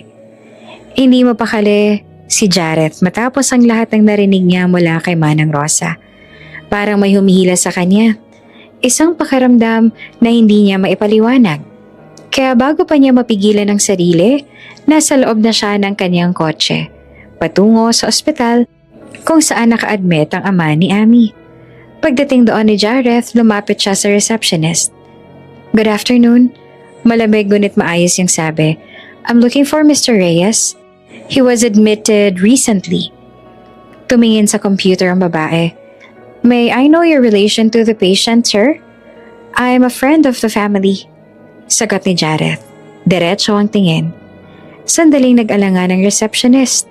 Pero nang makita ang seryoso at maamong itsura niya, itinuro rin ang impormasyon. Room 612, sir.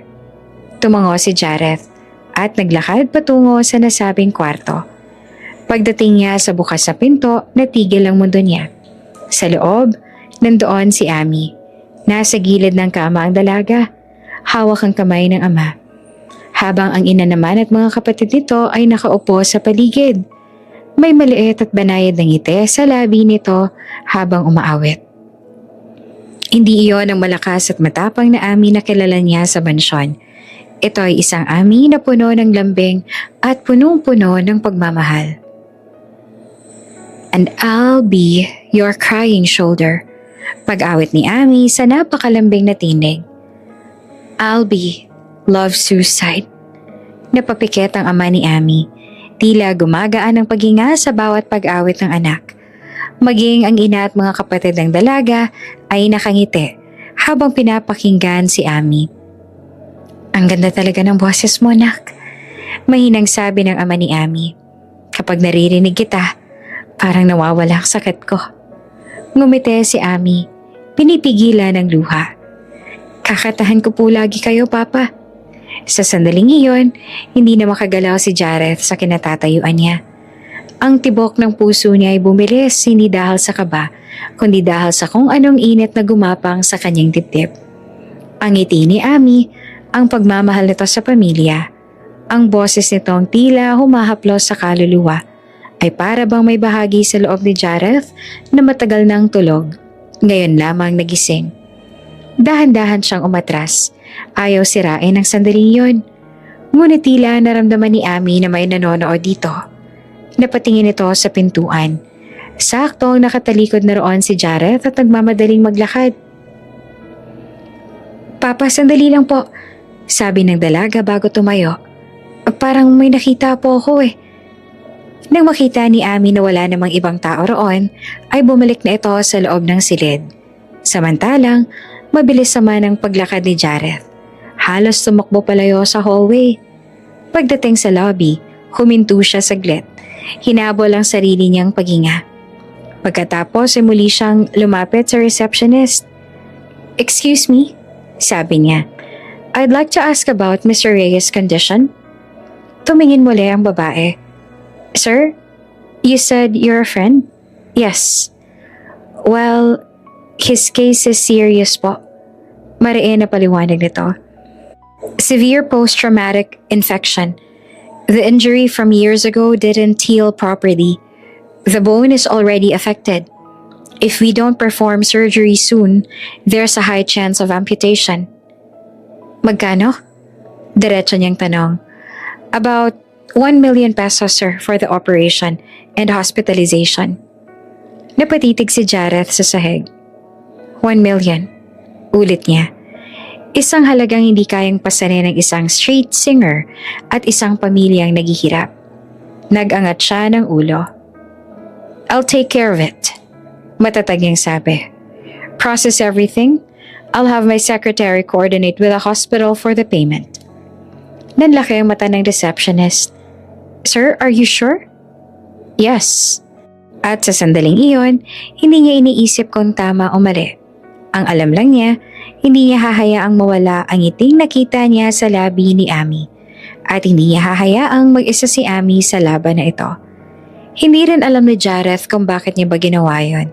Pero hindi na mahalaga kung ano ang dahilan sa ngayon. Hindi pa rin makapaniwala si Amy. Nang sabihin ng receptionist sa kanya na may isang lalaki ang nagbayad ng malaking bahagi ng hospital bills ng kanyang ama at ang pangalan nito ay Jareth Alvarez. Parang may bumagsak na mabigat sa kanyang dibdib. Ang lalaking akala niya ay puro yabang, galit at parang walang puso. Agad niya itong hinanap. Nagbabaka sakali na nasa ospital pa ang binata, pero wala na ito roon. Kaya naman agad siyang umuwi sa mansyon para makausap niya ang binata at para malaman kung bakit nito ginawa iyon. Nasa veranda si Jareth nung natagpuan niya ito. Nakatingin sa labas na tila may iniisip na mabigat. Maayos ang postura, elegante, pero sa mga mata nito may kung anong pagod at guilt. "Sir Jareth?" Mahinang tawag ni Amy. Lumingon ang binata. Nagulat ito nang makita siya. "Amy," lumapit ang dalaga.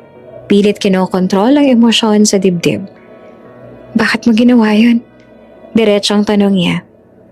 "Bakit niyo po binayaran yung hospital bill ng aking ama?"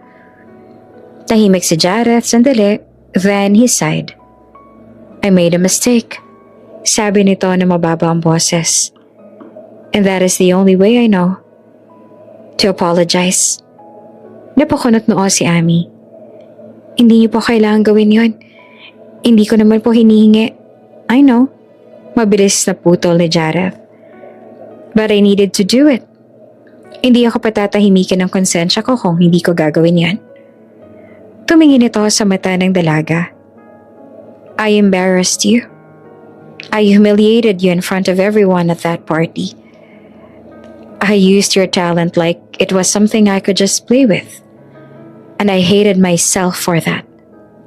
Huminga ito ng malalim. "So, this is my apology." Nanahimik si Amy. Gusto niyang tumanggi. Gusto niyang sabihin na hindi niya kailangan ng awa. Pero sa isip niya, nakita niya ang ama niyang nakahiga sa kama, nanghihina, lumalaban sa sakit. Naalala niyang sinabi ng doktor na kailangan mo operahan agad ang kanyang ama bago tuluyang kumalat ang impeksyon. Kailangan nila ng perang iyon. At kahit masakit sa pride niya, kailangan niya itong tanggapin. Thank you. Mahina niyang sabi. Hindi ko alam kung paano kita pasasalamatan. You don't have to, sagot ni Jareth. Just let me do this for you. Pero babayaran ko, mariin niyang sabi. Gagawin ko po lahat para bayaran ko kayo. Tatanawin ko po itong utang. I'm not taking this as charity. Isang bahagyang ngiti ang sumilip sa labi ni Jareth. It's okay kung yun ang gusto mo, hindi kita pipigilan. Tumango si Ami. Kailangan ko na pong bumalik sa pamilya ko, sabi niya. Salamat po ulit sa ginawa ninyo. Talikod na sana siya nang marinig niya ang tinig ni Jareth. Ami, lumingon siya dito. I'm really sorry, sabi ng binata. Seryoso at totoo. It wasn't my intention to embarrass you. I was wrong, and I admit it. Sa sandaling iyon, nakita ni Ami ang isang Jareth na hindi niya inaasahan. Hindi ang bilyonaryong boss, hindi ang masungit na amo, kundi isang lalaking marunong magkamali at marunong humingi ng tawad. Ngumiti siya dito, isang maliit pero totoong ngiti. Thank you for saying that, sagot niya. Parang himala, iyon ang pakiramdam ni Ami nang marinig nila ang balita mula sa doktor. Maaari na daw isagawa ang operasyon ng kanyang ama. Matagal na nilang hinihintay ang sandaling iyon. Ilang linggo ng kaba, ilang gabi ng luha at panalangin. Akala nila ay aabutin pa ng napakatagal bago nila makumpleto ang halaga na kailangan. Pero dahil sa tulong ni Jareth, biglang nagbukas ang pintuan ng pag-asa. Sa loob ng kwarto ng ospital, mahigpit na hawak ng ina ni Ami ang kamay ng kanyang asawa habang pinupunasan ng mga luha. Salamat, Panginoon, bulong nito. Lumapit si Ami sa kanyang ina at niyakap ito. Ma, gagaling na si Papa. Mahina niyang sabi. Hindi nalalala ang impeksyon niya. Tumango ang ina, umiiyak at nakangiti. Kung may pagkakataon, kakausapin talaga namin ang amo mo. Napakabait niya. Napakabuti ng kanyang puso. Sabi nito na puno ng pasasalamat. Kailangan namin magpasalamat sa kanya. Hindi ko alam kung paano kami makakabawi sa ginawa niya para sa atin. Napangiti si Ami. Opo, ma, sagot niya. Mabait po talaga si Sir Jareth. Hindi na niya dinagdagang nangyari noong pagpapahiya. Ang biglang pagpilit sa kanyang komenta sa harap ng lahat. Hindi na niya gustong dungisan ang imahe ng lalaking tumulong sa kanilang pamilya sa oras ng pinakamatinding pangangailangan. Para sa kanya, mas mahalaga ang katotohanan dahil kay Jareth, may pag-asa na ang kanyang ama. Isang linggo bago ang operasyon, kinausap niyang muli si Jareth sa mansyon. Nasa opisina ang binata, abala sa pagbabasa ng mga papeles nang kumatok siya. Sir, mahinang tawag niya. Come in, sagot nito. Pagpasok niya ay tumayo si Jareth at agad na napansin ang kakaibang ningning sa mga mata ng dalaga. You look different, sabi nito. You look happy. Opo, sagot ni Ami at hindi maitago ang ngiti. Gusto ko lang po sanang magpasalamat ulit dahil po sa inyo, maooperahan na po ang tatay ko. Tahimik ang ilang sandali, si Jareth. Good, sabi ng binata. I'm glad. Kung hindi po dahil sa tulong ninyo, patuloy ni Ami, aabutin pa kami ng napakatagal bago makumpleto ang 1 milyon. At sa dami ho ng kailangang bayaran, sa liit ng kinikita namin, baka bago pa namin mabuo ang perang yun, tuluyan ang lumala ang kondisyon ng papa ko. Huminga siya ng malalim. So, we really owe you po. Hindi lang po pera kundi buhay po ng tatay ko. Tinitigan siya ni Jareth. For the first time, hindi bilang amo, hindi bilang bilyonaryo, kundi bilang isang taong nakakaunawa. Kitang-kita ang pag-unawa sa mga mata nito at hindi rin maitatanggi na kitang-kita ang paghangaroon. I'm glad I could help you and your family. Marahang sabi ng binata. That's all that matters. Nagtagpo ang mga mata nila at sa sandaling iyon, pareho nilang naramdaman na may nabubuong kakaiba sa pagitan nila. Hindi lang utang na loob kundi isang tahimik na koneksyon na unti-unting nagiging mas malalim. Kinailangan muling umalis ang bansa ni Jareth. Isang sunod-sunod na meeting, kontrata at recording session ang naghihintay sa kanya. Ilang sikat na artista ang hawak ng kanyang entertainment company at ngayon ay nagpo-produce siya ng panibagong album para sa isa sa pinakamalaking singer sa industriya. Isang pangalan na kayang magpuno ng stadium. Isang boses na minamahal ng milyong-milyong mga fans. Sa loob ng high-end recording studio sa Seoul, nakaupo si Jareth sa likod ng salamin. Nakahawak ang isang kamay sa baba habang nakatitig sa babaeng nasa loob ng booth. Again from the chorus, utos niya sa pamamagitan ng intercom. May bahid na ng ines ang kanyang tinig at ang babae naman ay halatang natatakot na sa kanya dahil nakailang ulit na ito at hindi pa rin siya kontento sa naririnig. Tumango ang singer at muling kumanta. Malinis, perpekto ang tono. Walang mali. Ngunit walang laman. Iyon ang dahilan kung bakit niya ito pinapaulit-ulit. Unti-unting kumunot ang noo ni Jareth habang nakikinig. Hindi niya maramdaman. Walang kirot sa dibdib kahit pa sad ang song na iyon. At siya rin mismo ang nag-compose nun. Walang kilabot sa balat. Walang kakaibang humahaplos sa kanyang puso. Stop! Bigla niyang sabi. Napatigil ang musika. Nagtaka ang lahat ng nasa loob ng studio. Sir? Tanong ng isa sa mga assistant. Tinitigan ni Jareth ang singer sa loob ng booth. Ang babaeng milyon-milyon ng fans, ang boses na pinupuri ng buong mundo. Sing it again. Malamig yung utos. But this time, don't just hit the notes. Feel it. Muling kumanta ang singer. Mas emosyonal, mas pilit. Ngunit lalo lang nainis si Jareth. Still nothing. Bulong niya sa sarili. Biglang parang may sumulpot sa isip niya. Ang mahinhin ngunit malinaw na tinig ni Ami. Ang boses na parang sa anghel. Ang himig na nakapagpatigil ng isang buong bulwagan. Ang ngiti nito habang kumakanta. Ang paraan ng pagtingin nito sa piano na para bang doon ito binubuhos ang lahat ng sakit at pag-asa. Stop! Biglang sigaw ni Jareth. Nagulat ang lahat sa taas ng kanyang boses. Sir? Umpisa ng producer. I said stop! Ulit niya na mas matalim kaya agad na sumunod ang lahat sa utos niya. I don't feel anything. This is empty. Tumayo siya at inis na inis. Kaya kilalang kilala ang kanilang kumpanya at mga artists na hawak nila dahil ganito si Jareth. Masyado siyang perfectionist at talagang kwalidad ang mga pinu-produce nila. Ngunit dahil sa attitude niya na yon, ay kinakatakutan siya at madalas may mga articles ang nag-uulat ng tungkol sa ugali niya. Cancel the session. Ituloy na lang kapag marunong na siyang kumanta ng may kaluluwa. Sir, this is a top artist. I don't care. Putol ni Jareth. Talent without heart is useless. Kinuha niya ang jacket at naglakad palabas ng studio. Nag-iwan ng tensyon at katahimikan sa likod niya. Nagkatinginan na lamang ang mga staff niya habang ang singer ay naiiyak na ang itsura. Habang naglalakad siya sa mahabang hallway ng building, muling bumalik sa kanya ang isang boses.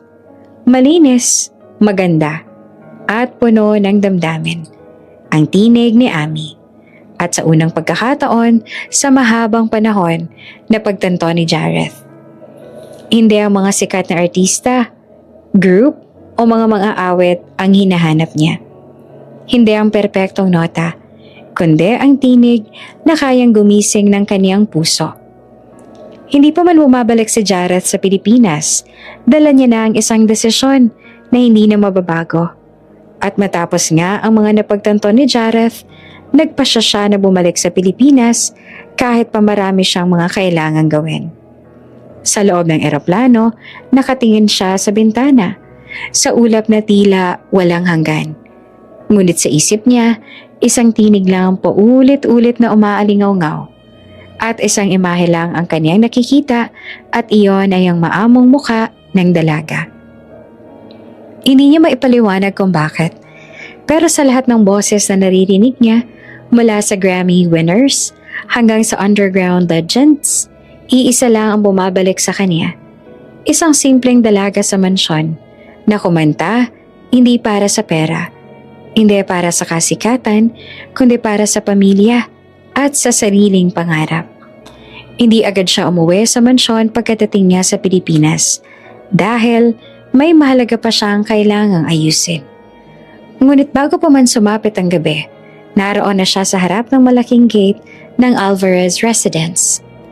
Hindi niya sinabi sa kahit sino ang pagdating niya. Kahit mga sarili niyang mga magulang ay hindi alam na uuwi siya. Diretso siyang naglakad papasok. Sa loob ng kusina, nadatnan niya ang abala si Ami sa pag-aayos ng mga pinggan. Galing pa si Ami sa ospital kanina, kaya halatang pagod ang kanyang mga mata. Pero may munting ngiti pa rin sa kanyang labi. Hanggang sa, Ami? Napatigil si Ami at dahan-dahan siyang lumingon. Halos mabitawan niya pa ang hawak na plato nang makita ang binata na hindi niya inaasahang makita. Sir Jareth? Nakatayo ang binata sa may hamba ng pintuan. Naka-black coat, ang buhok ay bahagyang magulo mula sa biyahe. Ngunit ang mga mata nito, diretso ang titig sa kanya. Hindi malamig, hindi matalim, kundi seryoso. Pwede ba tayong mag-usap?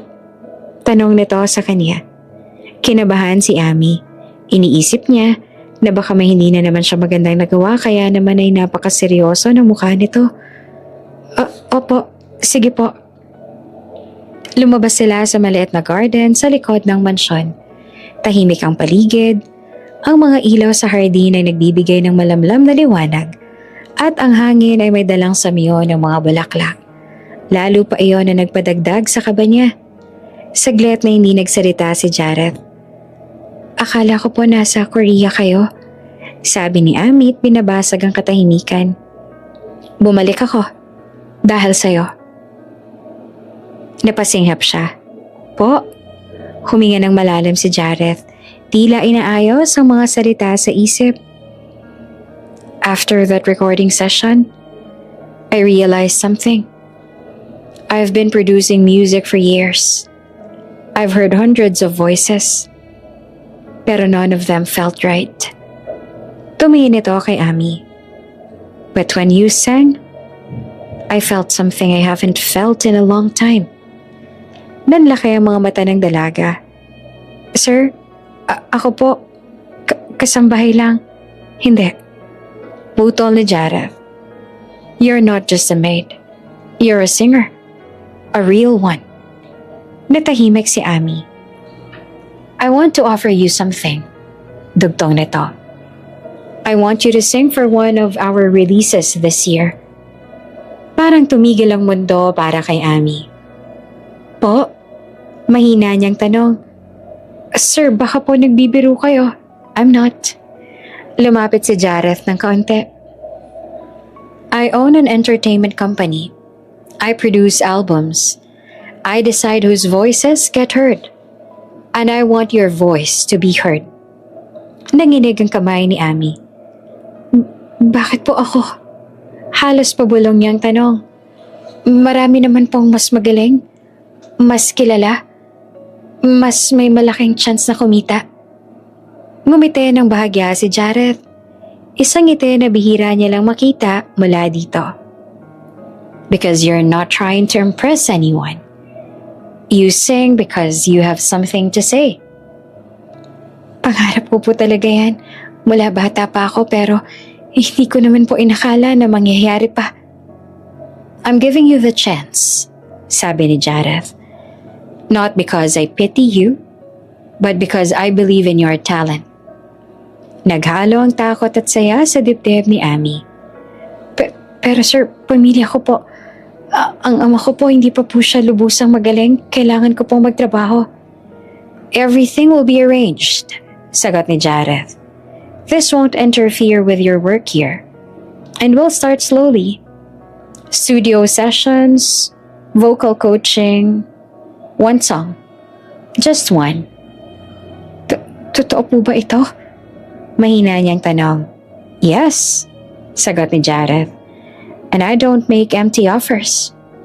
Huminga siya ng malalim. Pumapayag po ako, sabi ni Ami. Kahit matakot man ako sa simula, gusto kong subukan. Gusto kong gawin ang pangarap ko. Ngumiti si Jareth. Good, sabi nito. Because I think this is just the beginning for you. At sa sandaling iyon, sa ilalim ng malamlam na ilaw ng hardin, hindi lamang isang kontratang nabuo, kundi ang simula ng isang pangarap na muling nabuhay. Agad din na pinaalam ni Ami sa kanyang mga magulang ang tungkol sa alok sa kanya ni Jareth at sobrang masayang-masayang mga ito para sa kanya kasi alam nila na iyon na nga ang katuparan ng pangarap niya. Matapos ang mahabang araw sa mansyon, dumiretso siya sa ospital kung saan naroon ang kanyang ama na nagpapagaling pa rin matapos ang operasyon nito. Pagpasok niya sa silid, nakita niyang nakangiti ang papa niya. Nakahiga sa kama, may dextro sa braso, ngunit halatang mas magaan ang pakiramdam. Ami, masiglang tawag nito. Kamusta ka na anak? Ngumiti siya at lumapit. Okay lang po papa, kayo po? Mas okay na. Sabi ng doktor gumaganda raw ang lagay ko. Naroon din ang kanyang mama at ang kapatid niya. Kamusta na yung tungkol sa alok sa'yo ni Sir Jareth, anak? Tanong ng kanyang ina. Kaya nga ho ako nandito na para sabihin na baka may chance po ko na kailangan kong umalis ng bansa para sa mga trainings at coaching po na kailangan. Pero nag-aalala po ako na maiwan kayo dito. Anak, matagal ka na naming pinapanood na magsakripisyo para sa amin. Kung ito na ang pagkakataon mo, huwag mo itong pakawalan. Sabi ng kanyang ina. Tumango naman ang kanyang ama. Kung ang boses mo makakapagbigay ng liwanag sa'yo, anak, susuportahan ka namin kahit kailangan mo pang lumayo. Kinabukasan, dumalaw si Jareth sa ospital. Halatang nagulat ang mga magulang ni Ami nang makita ang binata. Maayos ang suot, maaliwalas ang muka, at hindi katulad ng nakakatakot na boss na kanilang inaasahan. Good afternoon po, magalang na bati ni Jareth. Tumayo agad ang ina ni Ami. Kayo po pala si Sir Jareth. Maraming salamat po. Bago pa man ito makayuko ng husto, agad na nagsalita si Jareth. Hindi po kailangan. Ginawa ko lang po ang dapat gawin. Lumapit ito sa kama ng ama ni Ami. Kamusta na po kayo? Ngumiti ang lalaki. Mas mabuti na sir. Sabi ng doktor, recovery na lang. Napabuntong hininga si Jareth. Tila gumaan ang dibdib. That's good to hear. Lumapit din ang ina ni Ami na punong-puno rin ng pasasalamat. Kung hindi po dahil sa inyo, hindi namin alam kung anong mangyayari. Muling umiling si Jareth. Hindi niyo po kailangan na tumanaw ng utang na loob. Ang mahalaga, gumagaling na siya. Tahimik na nakatayo si Ami sa gilid. Pinagmamasdan ang eksena. Nakangiti at nagiinit ang dibdib. At doon, sa loob ng simpleng silid ospital, sa gitna ng pasasalamat, pag-asa at mga ngiti, isang bagong yugto ang nagsimulang mabuo hindi lamang para sa pangarap ni Ami, kundi para na rin sa pusong unti-unting nagbubukas kay Jareth.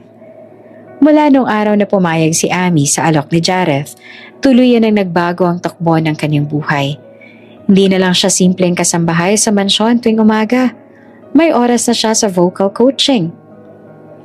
Dinala siya ni Jareth sa isa sa pinakamagagaling na vocal trainers sa industriya. Sa unang araw pa lang halata na agad ang potensyal niya. Your voice is raw, but powerful, sabi ng coach matapos siyang kumanta. Parang may emosyon na hindi mo kailangang pilitin. At sa bawat ensayo, mas lalo pang humuhusay si Ami.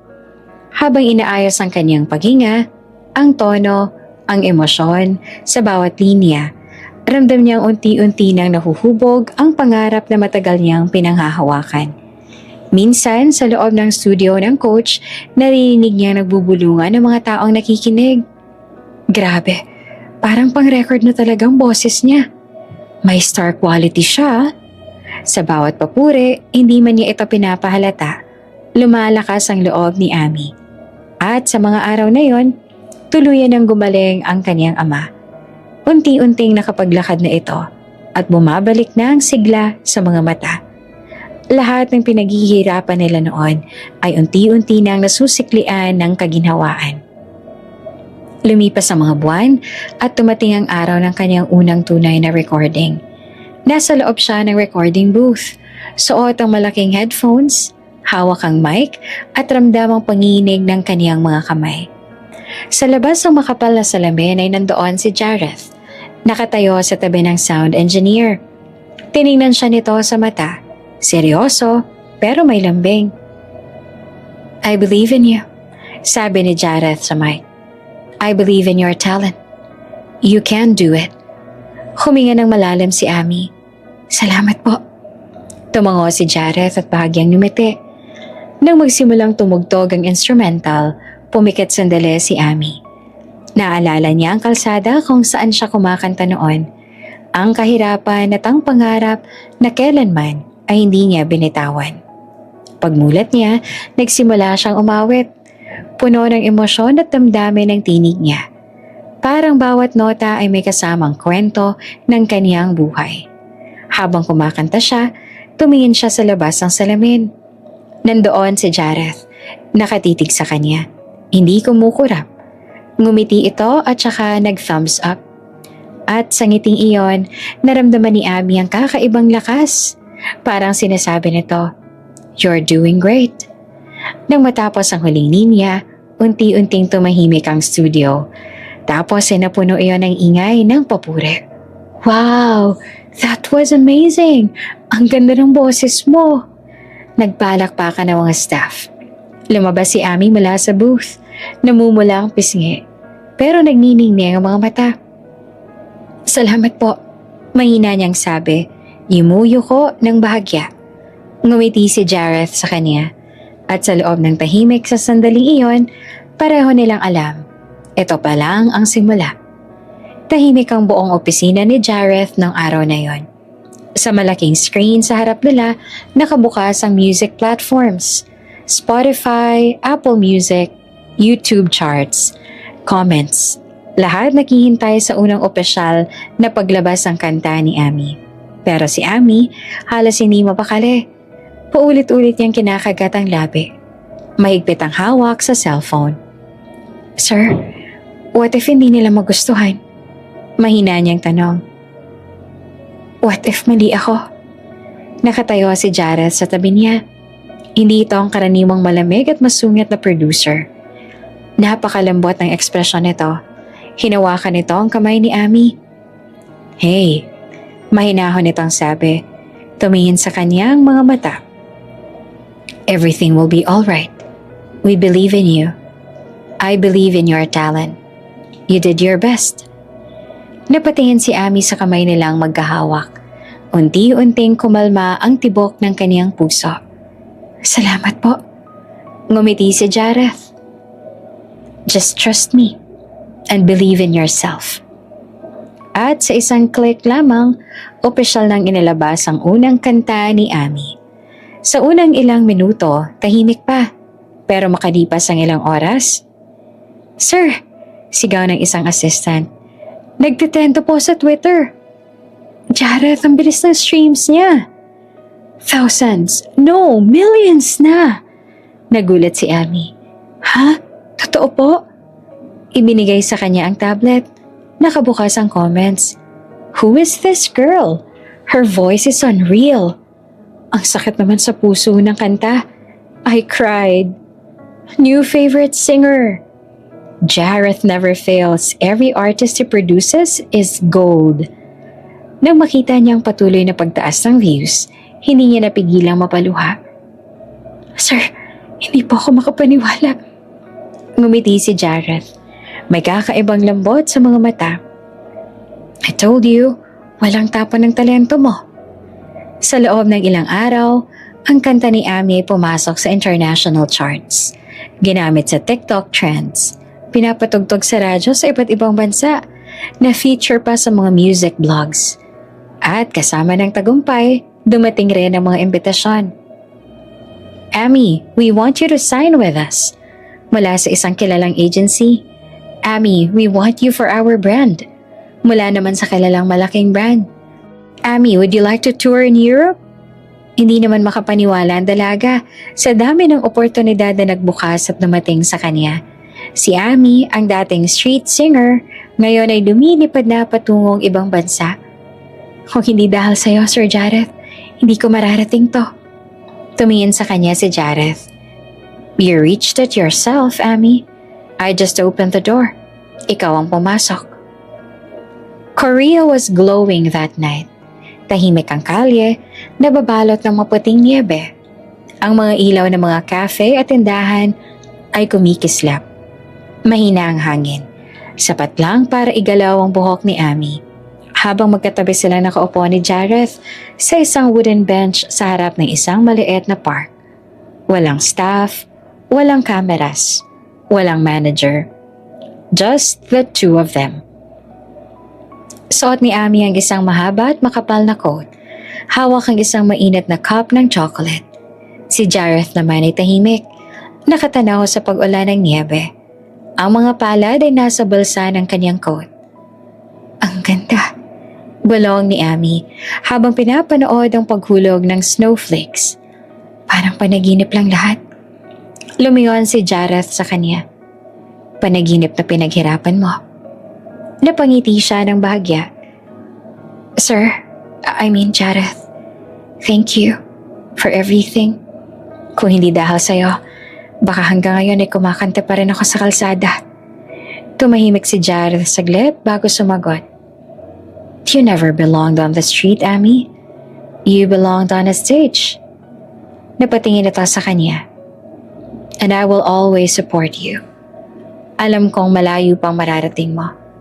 Tandaan mo na lagi lang ako nasa tabi mo. Naramdaman ni Ami ang biglang pagbilis ng tibok ng kanyang puso. Salamat. Mahina niyang sabi. Nagkatinginan sila at sa gitna ng malamig na hangin at bumabagsak na niebe, parang uminit ang paligid. Pero pareho nilang alam, hindi pa ito ang oras para sa damdamin. Pangarap muna, karera muna. At parang nababasa iyon ni Jareth sa mga mata niya. Ngumiti ito. I know. Focus ka muna sa mga pangarap at career mo. And I'll be right here. Ilang buwan matapos ang first release ng kanta dahil sa demand ng fans, nagkaroon siya ng first concert sa isang malaking arena. Hindi lubos akalain ni Ami na darating ang araw at tatayo siya sa harap ng libo-libong mga tao na sinisigaw ang kaniyang pangalan. Sa ilalim ng spotlight, natandaan na siya ang dahilan ng pagpunta ng maraming tao roon.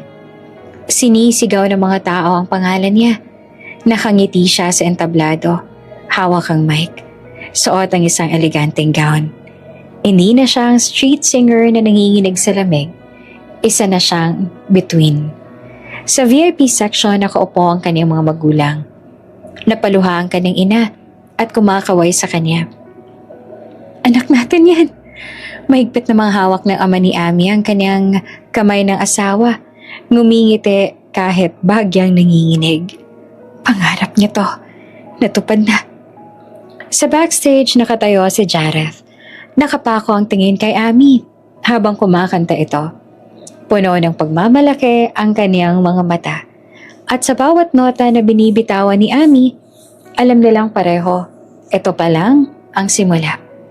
Isang taon ang lumipas. Isang buong taon mula nang unang beses tumapak si Ami sa recording studio, hawak ang headset, habang nanginginig ang kanyang mga kamay, takot na baka hindi siya sapat. Isang taon mula nung kumakanta lang siya sa gilid ng kalsada, umaasang may maghulog ng barya sa kahon sa kanyang paanan. Ngayon, ang parehong boses na yon ang tinatangkilik ng buong mundo. Ang pangalan ni Ami ay nakasulat na sa LED billboard sa Seoul, Tokyo, Paris, New York at London. Sa mga taxi, sa mga cafe, sa mga mall, sa radyo. Ang kanyang tinig ay naging bahagi na ng araw-araw ng milyong-milyong tao. Hindi na siya simpleng street singer lang. Isa na siyang international artist. Sunod-sunod ang kanyang naging concerts. May Asia tour, may European tour, may US tour. At bawat venue ay puno. Libo-libong tao ang sabay-sabay na kumakanta ng mga kantang isinulat niya. Mula sa sakit, pangarap, at pag-asa. Ang unang album niya ay naging platinum. Ang pangalawa mas lalo pang pumatok. At ang ikatlo ay ginawaran na ng international awards. Pero sa kabila ng lahat ng yon, kapag tinanong siya sa interviews kung ano ang sekreto ng tagumpay niya, iisa lang ang sagot niya. Hard work. At mga taong naniniwala sa akin, kahit ako mismo ay nagdududa sa sarili ko.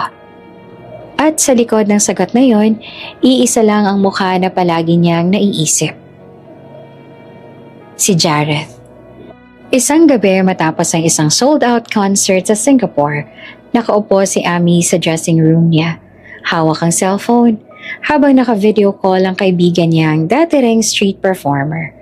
Ang tumulong sa kanya na makapasok sa mansyon ng mga Alvarez noon. Ngayon, ang dating nakikipag-agawan ng pwesto sa sidewalk ay may sarili na ring recording contract. Ami, sabi nito, kung hindi dahil sa'yo, baka nasa kalye pa rin ako ngayon. Umiling si Ami at may ngiting puno ng lambing. Hindi. Nasa iyo na ang talento mo. Tinulungan lang kitang makita ang mundo. Napaluha ang kaibigan niya. Hindi mo ako iniwan kahit umangat ka na. Hindi ako aakyat kung iiwan ko kayo sa baba. Sa lahat ng tagumpay ni Ami, nandoon palagi si Jareth. Hindi sa harap ng kamera, kundi sa likod nito. Ito ang nag-aayos ng schedule niya para hindi siya ma-burn out. Ito ang nagbabantay sa kalidad ng bawat kantang ilalabas niya. Kailangan mo ng pahinga. Minsan itong sinabi habang nakaupo sila sa eroplano, pauwi mula sa isang concert. Hindi ka dapat pinipiga hanggang maubos. Pero sayang ang oras, sagot ni Ami. Tumingin siya sa kanya. Ayoko magkasakit ka, kaya huwag mong pigain sa trabaho ang sarili mo. At doon niya lalong naramdaman na hindi siya tinitingnan ni Jareth bilang produkto kundi bilang tao. Habang lumilipas ang taon, nagbabago ang tingin ni Ami kay Jareth. Noon, ito ay pasasalamat. Ngayon, ito ay something deeper. Tuwing pagod siya, si Jareth ang unang napapansin niya sa backstage. Tuwing kinakabahan siya bago umakyat ng entablado, ito ang hinahanap ng kanyang mga mata. Isang gabi, matapos ang isang malaking concert sa Los Angeles, naglakad silang dalawa sa tahimik na hallway ng arena. Napagod ka ba? Tanong ni Jareth. Masaya akong napagod, sagot ni Ami. Nagkatitigan sila. Sandali lang, pero sapat na para maramdaman nilang pareho na may namumuong damdamin sa pagitan nila na hindi na kayang itago. Pero hindi pa ito ang oras. Pareho nilang alam na ang mundo ni Ami ay kakasimula pa lamang. At si Jareth, bilang taong nagmamahal sa kanya, mas pinili munang suportahan ang pangarap niya kesa ang sarili nitong damdamin. Sa kabila ng kasikatan, bumabalik pa rin si Ami sa Pilipinas kapag may oras. Kasama ang magulang, lalo ng ama na tuluyan ng gumaling. Na ngayon ay nakakalakad ng muli kahit may bahagyang pilay. Samantalang natagal na alam ni Jareth ang nararamdaman niya para kay Ami. Pero hindi siya nagmadali. Pinili niyang hayaan munang lumipad ang mga pangarap ng dalaga na umangat ang karera nito. Na makilala ang sarili nitong halaga. Na marating ang mundo, hindi dahil sa kanya, kundi dahil sa sariling talento. Minahal niya si Ami ng tahimik. Minahal niya ito sa paraan na hindi naglalagay ng tanikala, kundi nagbibigay ng pakpak. Hanggang isang araw, sa isang tahimik na gabi matapos ang recording, tumingin siya kay Ami at marahang nagsabi, I think I've been in love with you for a long time. Hindi nagulat si Amy. Ngumiti lang ito. Yung ngiting puno ng lambing at pag-unawa. Me too. Matagal na rin kitang gusto. At doon nagsimula ang isang relasyon na hindi kailangan ng ipagsigawan. Pero ramdam sa bawat titig, sa bawat hawak ng kamay, sa bawat tahimik na sandali. Pero dahil sa pareho silang nasa mata ng publiko, kailangan muna nilang itago iyon. Hindi dahil sa hiya, kundi dahil gusto nilang protektahan ang isa't isa. Isang gabi matapos ang isang sold-out concert ni Amy sa Seoul, tagaktak pa ang pawis sa kanyang noo pababa siya ng stage. Palakpakan, sigawan, at hiyawan pa rin ang bumabalot sa buong arena. Pagbaba niya ng entablado, nakita niya si Jareth. May hawak na bouquet ng bulaklak. Nakangiti sa kanya na para bang siya lang ang nakikita nito ngayon, kahit palibo-libong tao ang naroon. Tumigil ang paghinga ni Amy. Hindi na niya iniisip ang kamera. Hindi na niya iniisip ang mga tao. Hindi niya na iniisip ang career niya. Tumakbo siya papunta kay Jareth. Niyakap ito ng mahigpit.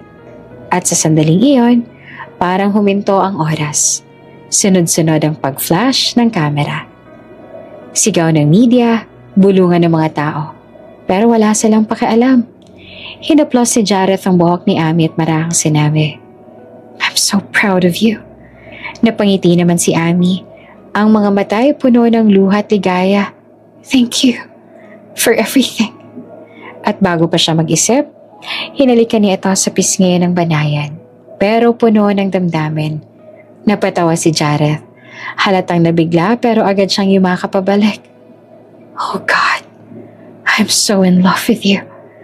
Mas humigpit ang yakapan nila. Kinabukasan sumabog ang balita.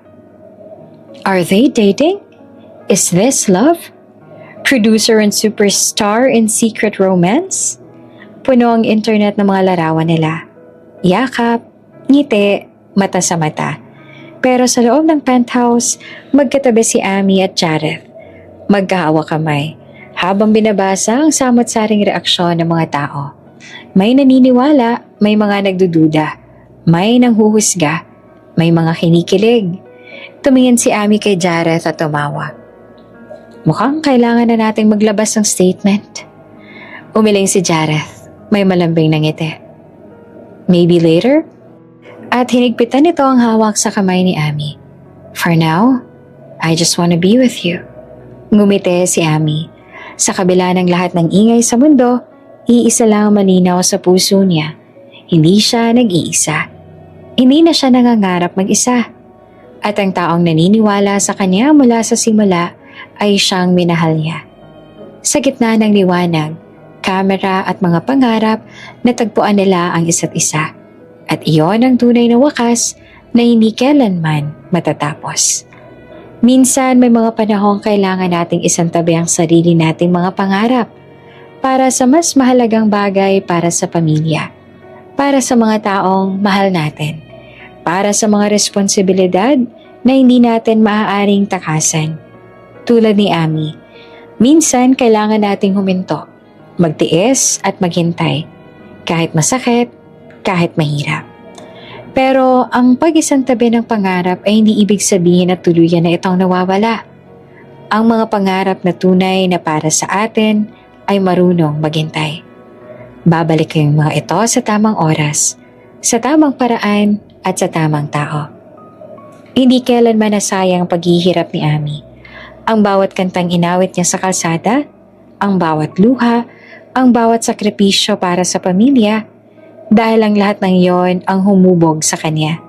Nagpalakas sa kanya at nagdala sa kanya sa lugar kung saan niya matutupad ang matagal niya nang minimithing pangarap.